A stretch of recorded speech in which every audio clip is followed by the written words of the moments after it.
I am interested in that striker position, ultimately what happens. Also, like you, I do think that of the strikers in camp, and look, I know there's not some strikers in camp that people are including in this discussion, but of the strikers in camp, the one that I see that has the best chance to step in and be that guy, I think, is Josh Sargent, because he plays that position, and we're going to talk later in the pod about what that position ultimately is historically, but he plays that position in a way that I think actually harkens back to what Greg Berhalter thought that position was going to look like a long time ago, but it never really came to fruition. But whether it's Pepe, whether it's Sargent, or whether it's Jesus Ferreira, who we'll talk about later on in the show, you got to show here. You got to show in these games, and it's just waiting. It's waiting for someone to say it's mine. Doesn't mean everybody's going to agree, and there's going to be a lot of people that won't agree regardless. But it's still wide open.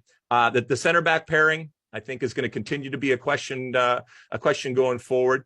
And the Musa injury, while you don't never want to see anybody injured, it might offer an opportunity to see something that we like, whether that ends up being a fallback type of plan for that three that we kind of have solidified in there, and we haven't really seen them being injured. And again, knock on wood that none of them are. But if one of those three is not there, either because of injury or red card or something like that, you got to make sure that you have something. And a lot of times we talk about this team in terms of the depth.